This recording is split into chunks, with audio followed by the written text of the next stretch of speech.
Assalamualaikum warahmatullahi wabarakatuh. Kabajamtoota fi jaalatamtoota daawwattoota keenya egaa miidiyaa mooraa foogirraa tulluun maal jettii isin biraan geenya tulluun maal jettii wajjin bayaan abduu jaliiluun inna lillahi wa inna ilayhi raaji'uun oduu gaddam godina booranaatti balaa konkolaataa dhaqqabeen lubbuun namoota 15 olii dabreetii jira. Balina tulluun maal jettii akka taanutti kan waa'ee kana isin biraan geenya. Godina Booranaatti balaa konkolaataa dhaqqabeen lubbuun namoota 15 olii dabruun gabaafameeti jira.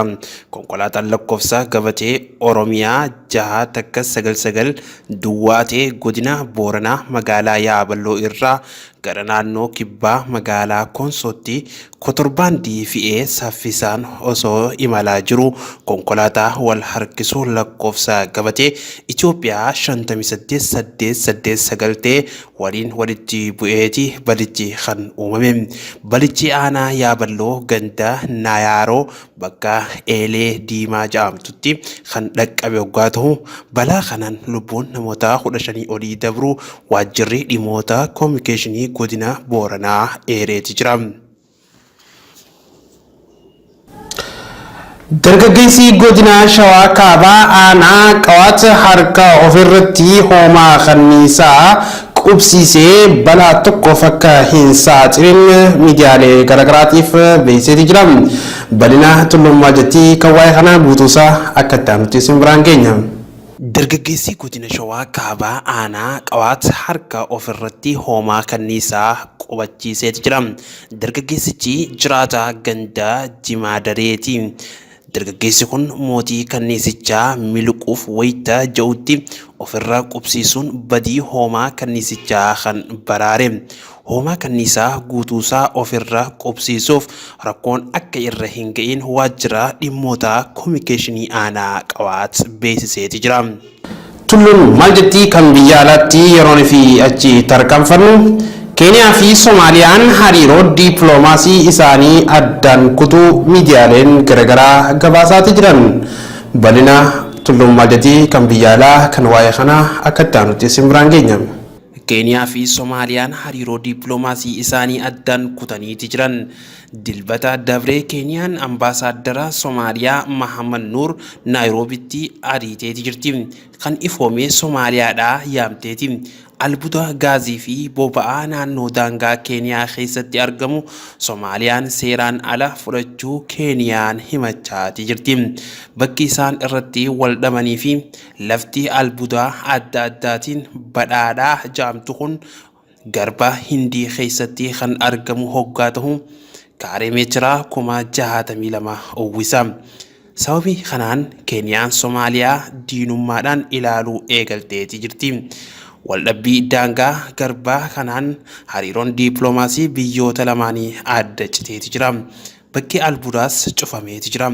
Soomaaliyaan gama isiitiin Keeniyaan ambaasaaddara isii Naayiroobiidhaa battalatti ari'uun sirrii akka hin taane ibsiteeti jirti. Eega dubbiin boora'ee kan jettuunis dippiloomaatonni Keeniyaa sa'a 72 keessatti Soomaaliyaa gadhiisanii akka ba'an ajajeeti jira. Pirezidaantiin Soomaaliyaa Mahammad Abdullaahi Mahammad Farmaajoon gochaan Keeniyaan dirqiin harka kennichiisuun kan kaayeffatteedha. Kun ammoo gonkumaa fudhatama hin qabu jedhaniiti jiran. Dhimmicha mana murtii idil addunyaa geeffannaas jedhaniiti jiran. Kan gabaasee Anaadooluudha. Turkiin dhaabbanni waadaa Atlaantikaa kaabaa naatoo garee shororkeessaa naannichatti socho'aniif meeshaalee waraanaa dhiyeessaa jira jetteeti komachaati jirti. Balina tulluun maal jettii kan waa'ee kana akka taanutti isin biraan geenya.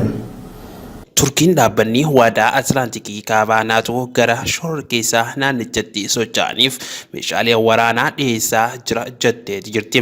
Pirezidaantiin Turkii Rasiib Xayyiib Erdogan dhaabbatichi garee shororkeessaa kutaalee sanitti socho'aniif meeshaalee waraanaa dhiyeessee jiraachuu eeraniiru. Erdogan kan dubbatan guyyaa kaleessaa bulchiinsa kaabaa dhihaa biyyattii kan taate magaalaa Burdurii keessatti yoggaanii fi duula na filadhaa adeemsisan haasawa godhaniin jaameeti jira. Pirezidaantichi haasawa isaanii miseensonni naatoo garee shororkeessaa naannichatti socho'aniif konkolaataa fe'insa 23 fi meeshaalee waraanaa adda addaa karaa Iraaq dabarsuu isaanii kaasaniiti jiran. Faallaa kanatti Turkii meeshaalee waraanaa miseensota biyyoota kanaa irratti bifa bittaa fi deeggarsaa gaafatte fudhatama dhabuu dubbataniiti jiran. Haa ta'u malee biyyoota miseensota naatoo meeshaa waraanaa garee kanaaf dhiheessan tokko tokko maqaa isaanii eeruurraa of qaqqabaniiru. Suuriyaa waliin daangaa fageenyaa kiiloomeetira 911 dheeratu kan qooddatan ta'uu kan ibsan Erdogan kanaanis Turkii rakkoolee kamiyyuu kutaalee kanatti uumamaniif kan saaxilamu ta'uu kaasaniiti jiran. Kana waan ta'eef miseensonni naatoo kaayyoo hundaa'aniif irraa naqanii hojmaata booda hojjechaa jiran kana irraa deebi'uun akka itti yaadan akeekkachiisaniiti jiran. Garee shororkeessaa YPG jedhamu Iraaqii fi naannichatti socho'uun Ameerikaan deeggarsa meeshaalee waraanaa gootiif jechuun komachaa turuun isaanii ni yaadatama. Kan gabaase Al Jazeeraadha. Tajaajilli intarneetii dhaloota shanaffaa jalqabaa buufata baaburaa Shaangaayitti ifoomeetii jira. Tajaajilli intarneetii dhaloota shanaffaa kun yoo ifoomu addunyaa irratti kan jalqabaa ta'us miidiyaaleen garagaraa gabaasumatti argaman. Bal'ina tullummaa jetti kan waa'ee kana bal'ina isaa akka ta'utti isin biraan geenya. Tajaajilli intarneetii dhaloota shanaffaa jalqabaa buufata baaburaa Shaangaayitti ifoomeeti jira. Tajaajilli intarneetii dhaloota shanaffaa kun yoo ifoomu addunyaa irratti kan jalqabaati. Tajaajilichi Chaayinaa magaalaa Shaangaay buufata baaburaa Hongishaay Miifitti ifoomeeti jira. Tajaajilichaas hojjettoonni baaburaa fi imaltoonni yaalaati jiru. Maamiltoonni fi akkasuma hojjettoonni baaburichaa miliyoona 60 ta'an tajaajila intarneetii dhaloota shanaffaa kanatti fayyadamuu eegalaniiti jiran. Tajaajilichi sekondii 20 keessatti fiilmii tokko buufachuu dandeessisa. Egaan kabajamtootaa fi jaalatamtoota daawwattoota keenya warroottan keessaafuu miidiyaa keessan miidiyaa mooraafuu kallattiidhaan karaalee garagaraatiin suyuudhaan isin biraan gahaa jiru daawwachaa jirtan tulluun maal jettii arraaf qabnu hammanumaa tulluun maal jettii kan biraatiin hamma walitti jechaanutti gara kiyyaan xumureetiin jira. Keessaafuu jechuudha miidiyaan mooraafuu sagantaa isaa ammallee akkuma itti dhufetti jira. Miidiyaa keessan miidiyaa mooraafuu akkuma maqaa isaa kana maqaan isaa keessaafuu akkuma beekamutti miidiyaa mooraafuu haqabaas yookiin dhugabaas miidiyaa seenaa dhokatte hundaa'uu qoqqotee bikka jirtu hundaa'uu miidiyaa goda keessaa abbaasuudha jechuudha. Miidiyaa mooraafuu saniifuu miidiyaa keessan miidiyaa mooraafuu roga hundaanuu dandeettii gahee gama keessanii kan ogummaatiinis ta'e karaalee garaagaraatiin miidiyaa kana deeggaruus haa ta'u miidiyaa kana jajjabeessus bishaan jalan neexxanii miidiyaa kana hiddasaa lafatti gajjabeessanii akka inni dagaagee meeree dameelee isaa hundaa'u jechuudha. Iddoolee adda addaa guutuu Oromiyaa keessaa iddoolee garagaraatti akkaataa irratti babal'ifachuu danda'utti hundi keenya waliin irratti hojjechuu qabnaan kun dhaamsa keenya. Saniifuu daawwattoonni keenya akkuma beekamutti miidiyaan mooraafuu eeganii fi jalqabame keessaafuu waggaa tokko gaheeti jira.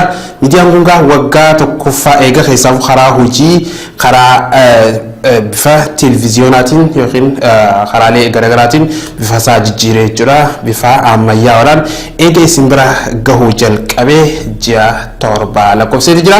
Saniif daawwattoota keenya kabajamoo fi jaalatamoo miidiyaan kunis yeroo gabaabduu keessatti hundeeffama waggaa tokkoffaa isaatis iddoolee garaagaraatti akka kabajamu inshaallah ji'a muraasa booda kan isin hubachiisnu ta'a. Saniifuu miidiyaan kun miidiyaa keessanii sagalee teessanii hawaasni keenya warroottan keessaafuu kallattiidhaan miidiyaa kana hordofaa jirtan yeroodhaa gara yerootti hundi keessanuu YouTube chaanaalii isaatii fi akkasuma peejii isaa laayik foolooyingi godhuudhaan karaalee garaagaraatiin wal biraan akka geessanii kun dhaamsa keenya tulluun maal jettiidha kan ammantana daawwachaa turtan inshaallah gara kiyyaan xumureetiin jira miidiyaa mooraafuu sagantaa isaatti hufti yeroo biraa kan walitti chaanu taana. Wassalamu alaikum wa rahmatullahi wa barakatuh.